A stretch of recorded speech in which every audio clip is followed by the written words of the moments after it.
One Halloween night.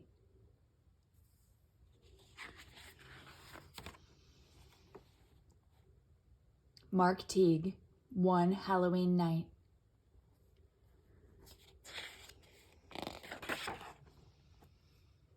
On Halloween, Wendell, Floyd, and Mona were walking home from school when a black cat crossed their path. "Don't pet it, Floyd," cried Wendell. "Don't you know that black cats are bad luck?" "That's just an old wives' tale," Mona said. "Besides, what could happen?" Wendell merely shook his head. "Anything can happen on Halloween."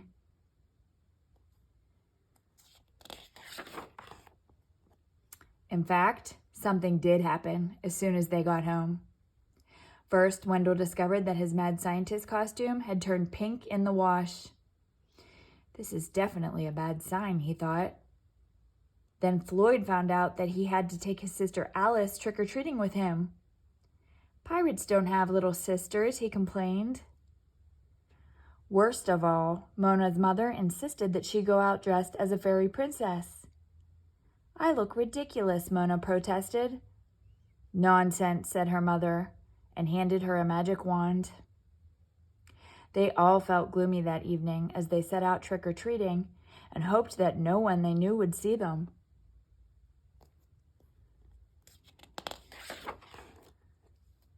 But their troubles were far from over.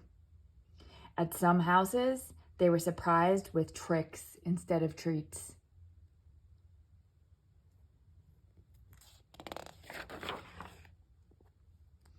At other houses, the treats were weird or awful.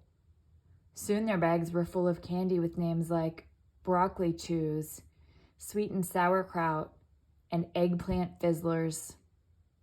"I can't believe this is happening," Wendell grumbled.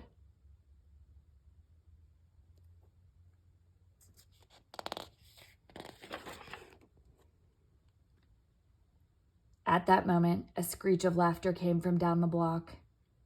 Floyd peered through his spyglass and groaned. "It's Leona Fleabish and her nasty friends." "Not them," Mona squeaked. "They're the worst." "We'd better run for it," cried Wendell. Floyd led them down a hidden path through the woods behind the old Dreidel house. But soon, Leona's jeering voice rang out. "We see you! You can't hide!" The chase was on.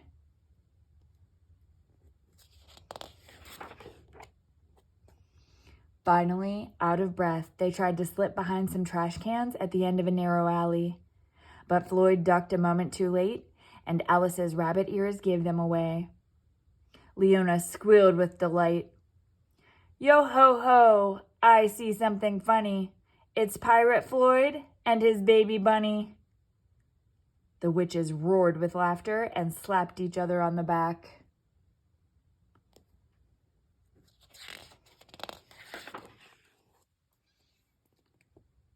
Floyd winced, but as he drew his saber, his face lit up with a pirate's grin. First, he kept the witches at bay so his friends could carry little Alice to safety. Then, growling like a movie pirate, he swung out of reach on an overhanging tree limb, turned a quick flip, and somersaulted backward over the fence.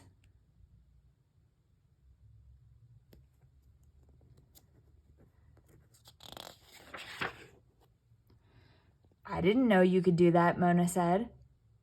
Floyd looked surprised. "Neither did I." "Come on," shouted Wendell. "They're right behind us." They ran until they found themselves in an even stranger part of town. "It's pretty creepy around here," muttered Floyd. Wendell suggested they hide in the graveyard, but Mona scoffed. "You've got to be kidding." "No, it's perfect. They'll never follow us into a place like this."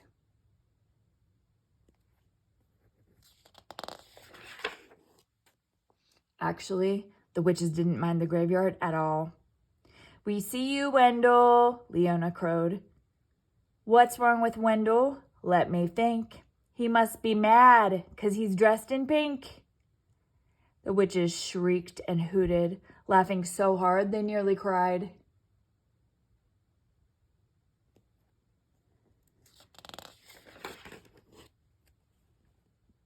For a moment, Wendell's face turned as pink as his smock. But then an idea began to brew. He reached into his mad scientist kit and started mixing potions. "Drink this," he told his friends. "It will make us invisible." At the word invisible, the witches roared even louder. But their laughter turned to puzzled yelps when Wendell, Floyd, Mona, and Alice suddenly disappeared.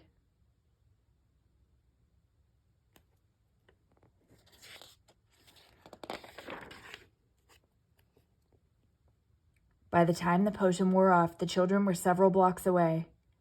Everywhere they turned, haunted houses creaked and moaned. "I've got a bad feeling about this," said Floyd. "Can you make us invisible again?" asked Mona. Wendell nodded, but when he opened his mad scientist's kit, it was empty, and suddenly the witches were approaching.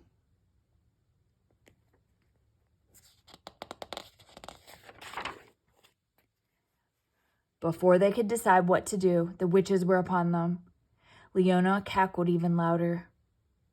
"Just look over there. You'll see something scary. It's Tinkerbell Mona, dressed up like a fairy." The witches squealed and guffawed.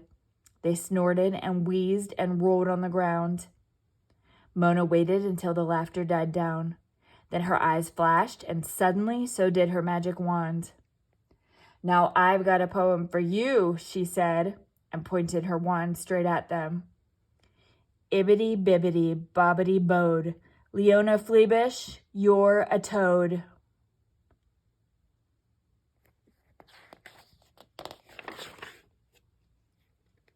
Instantly, a bolt of white light shot out from the wand, followed by a clap of thunder and a great puff of smoke.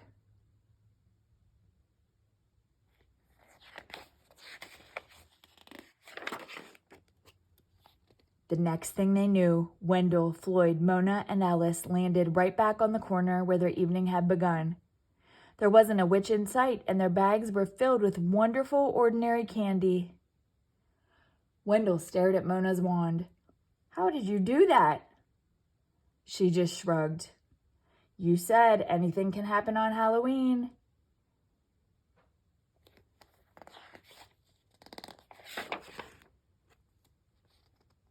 Later, they sat in Floyd's living room sorting their candy and sipping cocoa. "You know, Floyd," said Wendell, "you make a pretty good pirate." "Thanks. You're a good mad scientist, too, even if you were pink." But Mona was the best of all. She smiled. "I guess being a fairy princess was okay. Still, I'm sort of glad it's over. Now we can all get back to normal."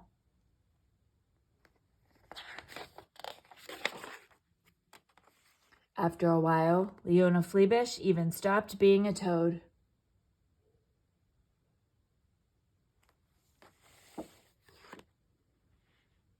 The end.